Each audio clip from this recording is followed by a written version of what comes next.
اعوذ باللہ من الشیطان الرجیم بسم اللہ الرحمن الرحیم وَإِنْ كَانَ ذُو عُسْرَةٍ فَنَظِرَةٌ إِلَى مَيْسَرَةٍ سورہ بقرہ آیت نمبر 280۔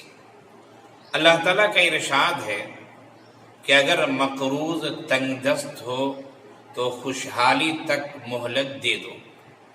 یہ بہت اہم پیغام ہے ہمارے سماج کے لحاظ سے۔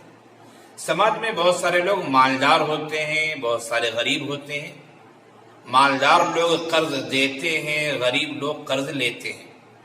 اب جن لوگوں نے قرض لیا ہے، جو بیچارے مقروض ہیں، کبھی کبھی ایسی صورتحال پیش آ جاتی ہے کہ وقت پر پیسہ ادا کرنا اور قرض کو واپس کرنا ان کے لیے مشکل ہو جاتا ہے۔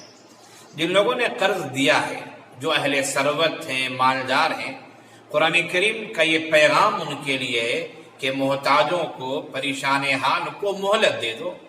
آپ اس کو مثال میں یوں سمجھ سکتے ہیں کہ ہم سے کسی نے قرض لیا اور یہ کہا کہ مولانا جون کی پہلی تاریخ کو میں آپ کو پیسے دے دوں گا، لیکن جب جون کی پہلی تاریخ آئی تو بیچارہ پیسہ نہیں دے پا رہا ہے۔ ہم نے مطالبہ کیا یا اس نے خود کہا کہ مولانا ابھی انتظام نہیں ہو پایا ہے، تو ہمیں چاہیے کہ ہم اسے مہلت دے دیں۔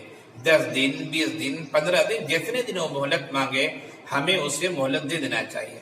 ہمارا سماج کے اکثر لوگ ایسے ہیں جو اس بات پر عمل پیرا نہیں ہیں۔ وہ بتائی ہوئی تاریخ پر، متعین کی ہوئی تاریخ پر سر چڑھ جاتے ہیں اور کہتے تم نے ہی تو کہا تھا اس تاریخ کو دوں گا۔ ہاں بھائی، میں نے کہا تھا اس تاریخ کو دوں گا، لیکن پیسے آ نہیں پائے، حالات بن نہیں پائے، پریشانی ہے، دشواری ہے، کہیں سے رقم آنی تھی نہیں آ سکی۔ تو یاد رکھیے اور اس پیغام کو لے کر جائیے آج کی اس مجلس سے کہ اگر آپ نے کسی کو قرض دیا ہے، کسی کے ساتھ کوئی معاملہ کیا ہے اور سامنے والے کے ساتھ کوئی پریشانی ہے تو اسے مہلت دیجیے، خوشحالی کے ایام آنے دیجیے، اس میں بہت زیادہ ثواب ہے۔ اگر آپ نے آج اللہ کے بندے کے ساتھ معافی کا اور مہلت کا معاملہ کیا ہے، کل قیامت کے دن اللہ تعالیٰ بھی ہمارے ساتھ عفو و درگزر کا معاملہ انشاءاللہ فرمائے گا۔ وَمَا عَلَيْنَا إِلَّا الْبَلَاغُ۔